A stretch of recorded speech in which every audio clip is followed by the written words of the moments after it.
Hello दोस्तों। तो आज हम ये प्रॉब्लम देखेंगे। प्रॉब्लम का नाम है बाइंग टॉर्चेस। प्रॉब्लम का लिंक हम तुम्हें डिस्क्रिप्शन में दे देंगे। तुम वहाँ से प्रॉब्लम तक पहुँच सकते हो। तो आओ चलते हैं वन नोट पर और समझते हैं इस प्रॉब्लम को। तो गाइस, इस प्रॉब्लम में हमें एक स्टिक दे रखा है, ठीक है, एक स्टिक दे रखा है इनिशियली।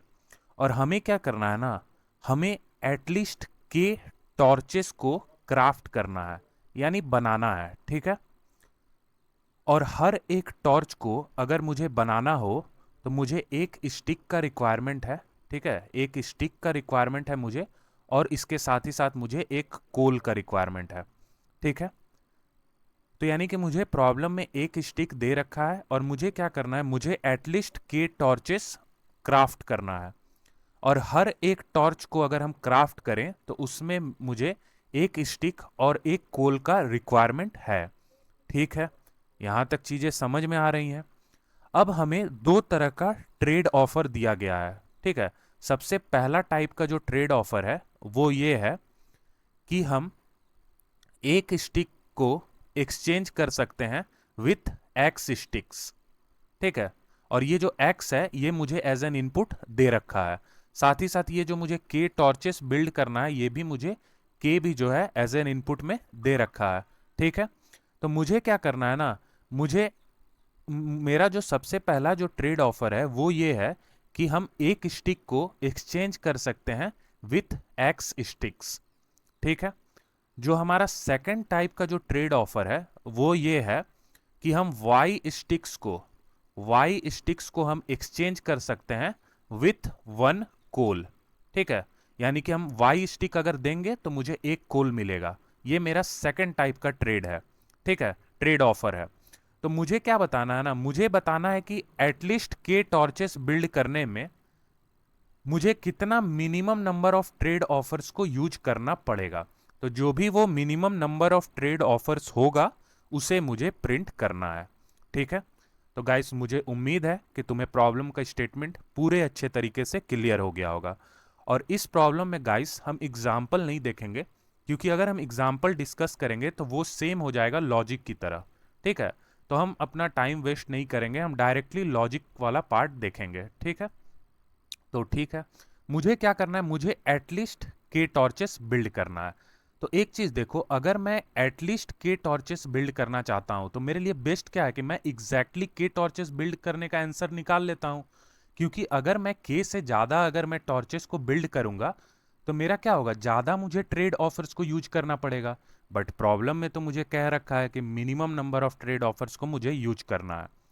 तो इसी कारण हम क्या करेंगे ना, हम निकालेंगे कि एग्जैक्टली के टॉर्चेस बिल्ड करने में कितना ट्रेड ऑफर का यूज करना पड़ रहा है और उसे ही हम प्रिंट कर देंगे, ठीक है। तो एक चीज तो क्लियर हो गया कि मुझे एग्जैक्टली के टॉर्चेस के लिए देखना है, ठीक है। अब देखो, एक टॉर्च को अगर हम क्राफ्ट करते हैं तो मुझे क्या लगता है, मुझे एक स्टिक का रिक्वायरमेंट पड़ता है और साथ ही साथ मुझे एक कोल का रिक्वायरमेंट पड़ता है, करेक्ट है। और जो मेरा फर्स्ट टाइप का जो ट्रेड ऑफर है वो क्या है कि हम एक स्टिक को हम एक्सचेंज कर सकते हैं एक्स स्टिक्स के साथ, ठीक है, एक्स स्टिक्स के साथ। और जो सेकंड टाइप का जो हमारा ट्रेड ऑफर है वो ये है कि हम वाई स्टिक्स को एक्सचेंज कर सकते हैं एक कोल से, करेक्ट है, ठीक है। इतना चीजें तो मुझे दे रखा है। अब देखो, अगर मुझे के टॉर्चेस बनाना है, ठीक है, क्राफ्ट करना है, तो ये डेफिनेटली है कि मुझे के स्टिक्स का रिक्वायरमेंट पड़ेगा और साथ ही साथ मुझे के कोल का रिक्वायरमेंट पड़ेगा। क्यों? क्योंकि एक टॉर्च टॉर्च को क्राफ्ट करने में एक स्टिक और एक कोल का रिक्वायरमेंट पड़ता है। तो सिंपल मैथमेटिक्स से हम देख सकते हैं कि अगर मुझे के टॉर्चेस को अगर क्राफ्ट करना हो तो के स्टिक्स और के कोल का रिक्वायरमेंट पड़ेगा, ठीक है। अब इनिशियली तुम्हारे पास क्या है, इनिशियली तुम्हारे पास केवल एक स्टिक है और मुझे एक भी कोल नहीं दे रखा है इनिशियली। तो मुझे क्या करना होगा, मुझे ये के कोल्स का रिक्वायरमेंट है। तो अब देखो, ये जो सेकंड वाला जो मेरा ट्रेड ऑफर है इसकी मदद से ही मुझे कोल मिलेगा, है ना। क्योंकि जो सेकंड वाला ट्रेड ऑफर है वो ये कहता है कि तुम वाई स्टिक्स लेके आओ, हम तुम्हें एक कोल देंगे। तो मुझे तो के कोल्स चाहिए, ठीक है। मुझे क्या चाहिए, मुझे यहां देखो, मुझे के कोल्स का रिक्वायरमेंट है। तो अगर मुझे के कोल्स चाहिए और इनिशियली मेरे पास एक स्टिक है, तो ये डेफिनेटली है कि मुझे ये सेकंड टाइप का ट्रेड ऑफर को यूज करना पड़ेगा। तो अगर मुझे एक कोल चाहिए रहता है तो वाई स्टिक्स का रिक्वायरमेंट पड़ता है, तो अगर मुझे के कोल चाहिए होगा तो के इंटू वाई स्टिक्स का रिक्वायरमेंट पड़ेगा। ठीक है, सिंपल मैथ से हमने निकाल लिया। हमने क्या देखा कि मुझे अगर के टॉर्च अगर बिल्ड करना है तो भाई के स्टिक्स का रिक्वायरमेंट है, के कोल का रिक्वायरमेंट है। और इनिशियली मेरे पास कोई भी कोल नहीं दे रखा है, इनिशियली मेरे पास केवल एक स्टिक ही है। और मुझे क्या चाहिए, मुझे के कोल चाहिए। तो यानी कि मुझे ये जो सेकंड वाला जो ट्रेड है हमारा, ये जो सेकंड वाला जो ट्रेड ऑफर है, ये मुझे यूज करना पड़ेगा। तो एक कोल के लिए मुझे वाई स्टिक्स का जरूरत पड़ता है, तो अगर मुझे के कोल चाहिए तो मुझे के इंटू वाई स्टिक्स का जरूरत पड़ेगा। That is for sure. अब एक चीज देखो, अगर मुझे के इंटू वाई स्टिक्स का अगर यहां जरूरत पड़ रहा है, इसका मतलब क्या है कि ये सेकंड वाला ट्रेड मुझे के टाइम्स यूज करना पड़ेगा। यानी कि ये जो सेकंड वाला ट्रेड ऑफर है, इसे मुझे के टाइम्स ट्रेड करना पड़ेगा। क्यों के टाइम्स ट्रेड करना पड़ेगा? क्योंकि मुझे के बार वाई स्टिक्स को एक्सचेंज करना होगा एक कोल में। ठीक है, एक कोल में एक्सचेंज करना होगा। तो यानी कि अभी मुझे करंटली ये पता चल गया कि अभी जो मेरा ट्रेड है, ठीक है, एक मैं ट्रेड वेरिएबल रखूंगा, उसमें हमारा वैल्यू रहेगा। ठीक है, तो अभी जो मेरा ट्रेड है वो किसके बराबर रहेगा? के बराबर रहेगा। मुझे समझ में आ गया कि अगर मैं एक ट्रेड वेरिएबल अगर इनिशियलाइज करूंगा तो अभी मेरा करंट में ट्रेड का वैल्यू के बराबर रहेगा। क्यों के बराबर रहेगा? क्योंकि ये जो सेकंड वाला जो ट्रेड का ऑफर है, इसे मुझे के टाइम्स यूज करना पड़ेगा। क्यों के टाइम्स यूज करना पड़ेगा? क्योंकि मुझे के कोल का रिक्वायरमेंट है। ठीक है, अगर के कोल का रिक्वायरमेंट है तो मुझे के इंटू वाई स्टिक्स चाहिए, तभी मुझे के कोल मिलेगा। और के इंटू वाई स्टिक्स अगर चाहिए, ठीक है, तो के इंटू वाई स्टिक्स की मदद से मुझे के कोल मिल जाएगा। तो यानी कि मुझे ये जो सेकंड वाला जो ट्रेड ऑफर है, इसे के टाइम्स यूज करना होगा। आई होप गाइस तुम्हें समझ में आ गया होगा ये चीज। तो अभी हम इस कंक्लूजन पे पहुंचे हैं कि मुझे जो सेकंड वाला जो टाइप का ट्रेड ऑफर है, उसे मुझे के टाइम्स ट्रेड करना पड़ेगा। और ये क्यों करना पड़ेगा ये मैंने तुम्हें ऑलरेडी बता रखा है। क्योंकि मुझे ये के कोल चाहिए, इसी कारण मुझे ये सेकंड वाला ट्रेड ऑफर को के टाइम्स यूज करना पड़ेगा। ठीक है, अब देखो, अब मुझे एक चीज समझ में आया कि अगर मैं के टॉर्चेस अगर क्राफ्ट करना चाहता हूं तो मुझे के स्टिक्स का रिक्वायरमेंट है। सही बात है। और साथ ही साथ मुझे के कोल का रिक्वायरमेंट है। ठीक है, तो हमने देख लिया कि अगर मुझे के कोल चाहिए तो के इंटू वाई स्टिक्स का रिक्वायरमेंट मुझे पड़ेगा। क्यों पड़ेगा? क्योंकि के इंटू वाई स्टिक्स की मदद से ही हम ये के कोल अचीव कर पाएंगे। क्योंकि एक कोल के लिए वाई स्टिक्स चाहिए तो के कोल के लिए के इंटू वाई स्टिक्स चाहिए। तो के स्टिक्स तो मुझे ये स्टिक्स वाले से मिला था, और के कोल के लिए मुझे के इंटू वाई स्टिक्स और चाहिए। करेक्ट है। अब देखो, यहां हर चीज को मुझे के स्टिक्स और के कोल चाहिए था, लेकिन मैंने सारे को चेंज कर दिया स्टिक्स के फॉर्म में, है ना।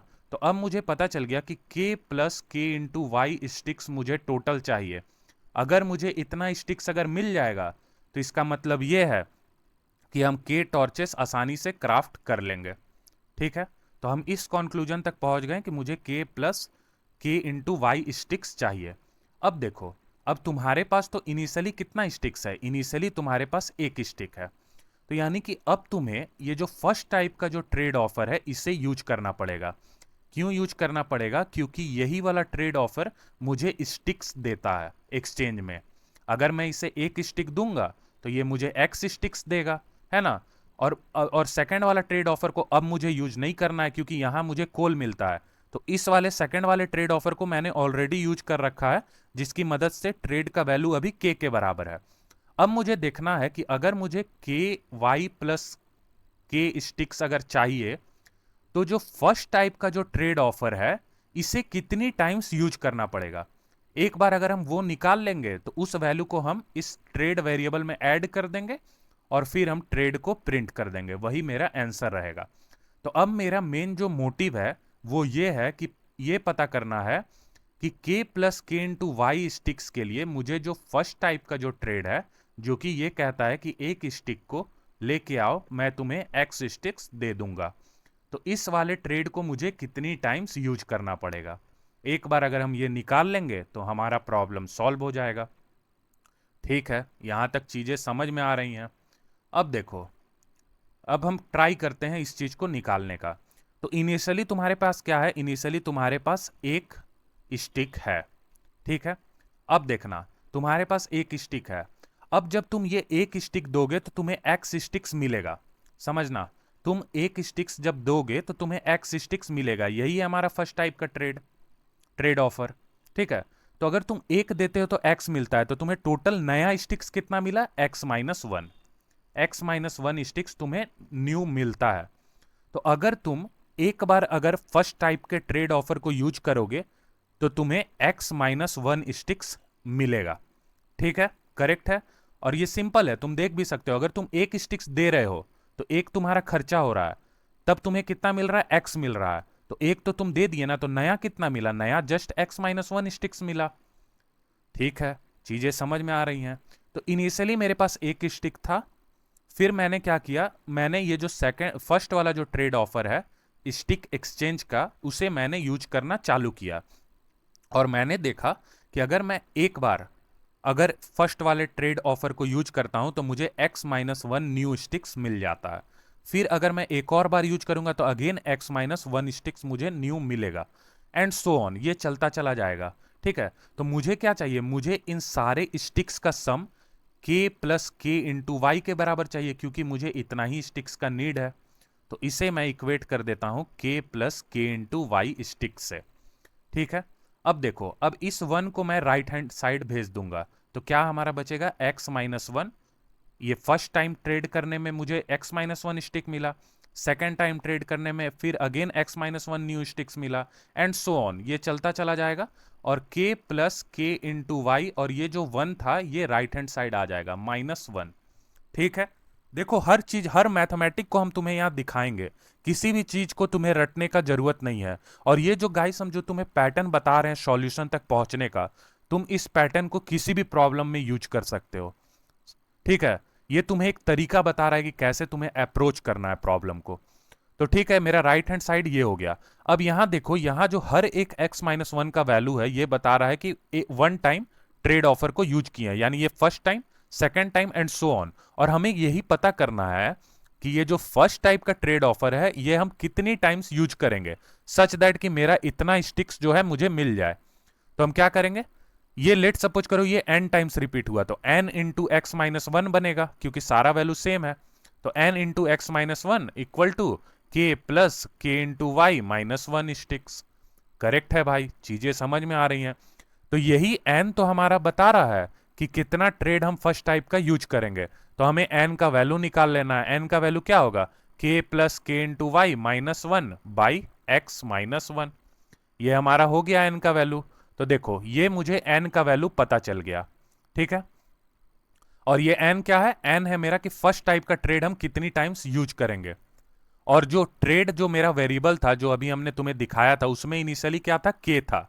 ये बता रहा था कि सेकेंड टाइप का ट्रेड ऑफर को हम कितनी टाइम्स यूज किए हैं, तो वो k टाइम्स है। और फर्स्ट टाइप का ट्रेड ऑफर हम n टाइम्स यूज कर रहे हैं। तो क्या करेंगे हम, ट्रेड में हम प्लस इक्वल टू कर देंगे n, इस n को भी हम ट्रेड में जोड़ देंगे। तो इसकी मदद से क्या होगा कि फर्स्ट टाइप का ट्रेड ऑफर और सेकंड टाइप का ट्रेड ऑफर दोनों का काउंट ट्रेड में आ जाएगा। और मैं लास्ट में क्या करूंगा, सी आउट कर दूंगा इस ट्रेड की वैल्यू को। यही हमारा आंसर रहेगा, और ये गाइस हमारा क्या रहेगा, मिनिमम रहेगा।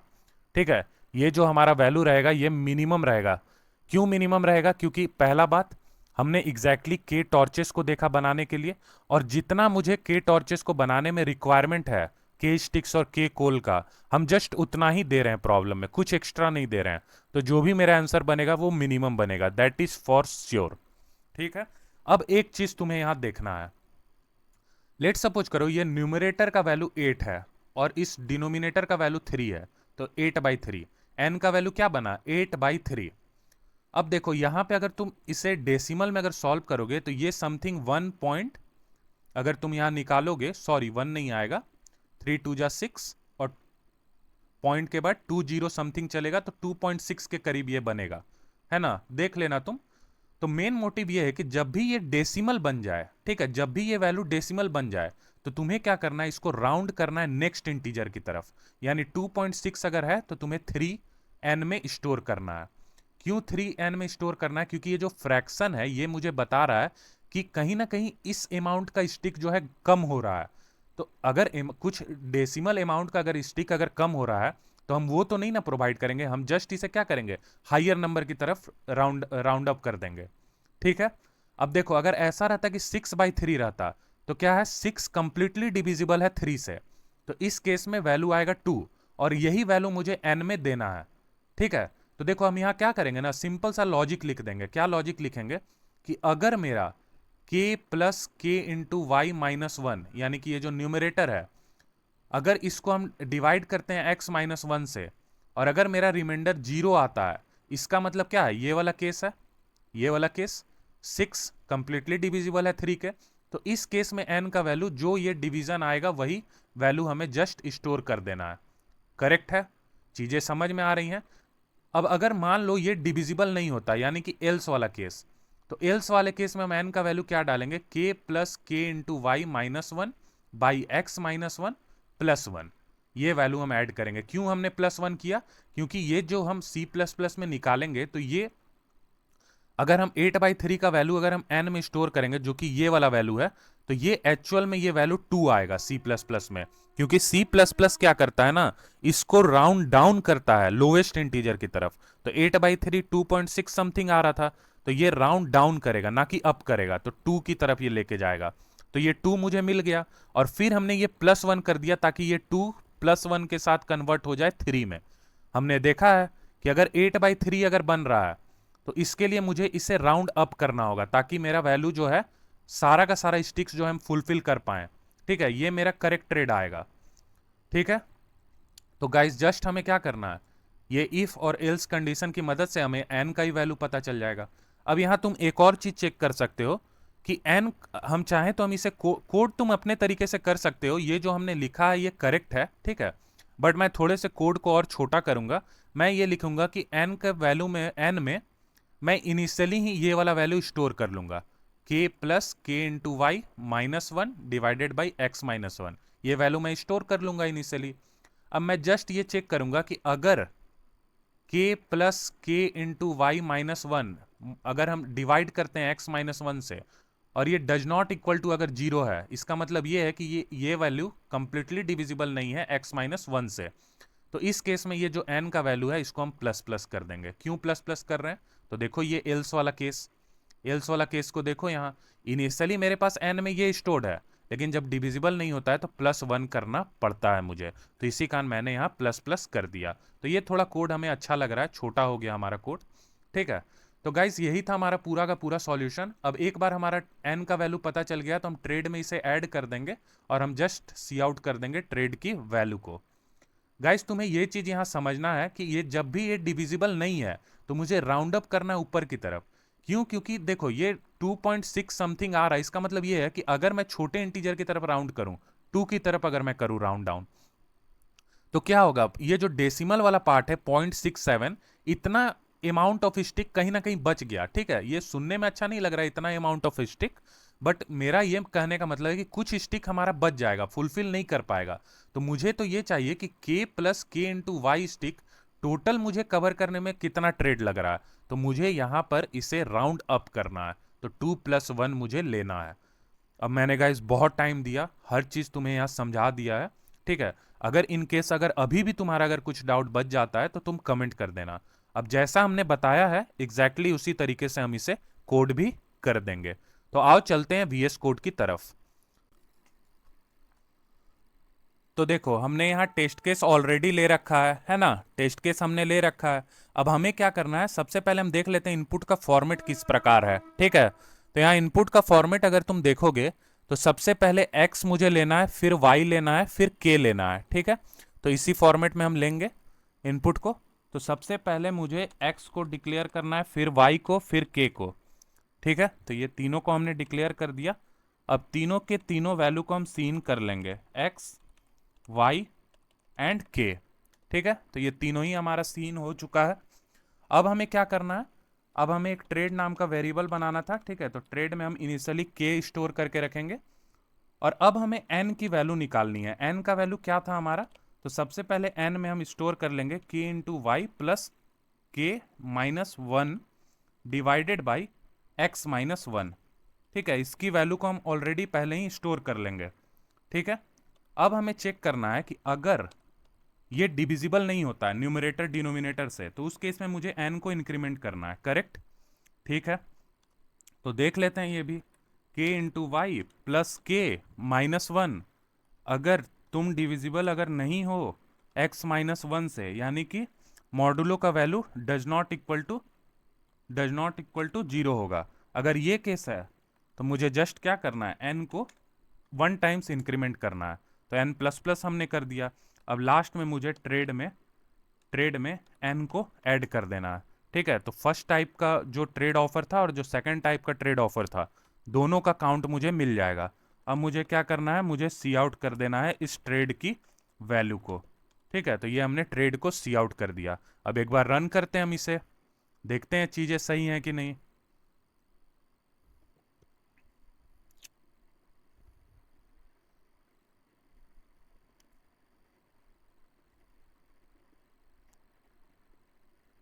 तो ये देख सकते हो गाइस, गिवन टेस्ट केस पास कर गया है। एक बार हम इसे सबमिट कर लेते हैं।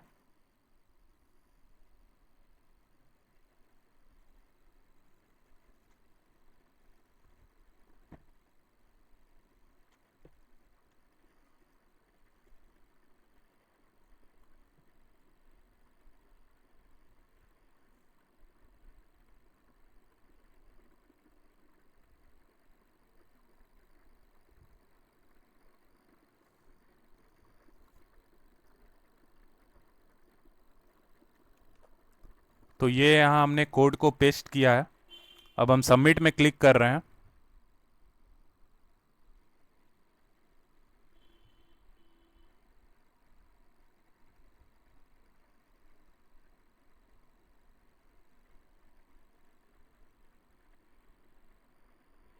और ये देख सकते हो गाइस, प्रॉब्लम एक्सेप्ट हो गया।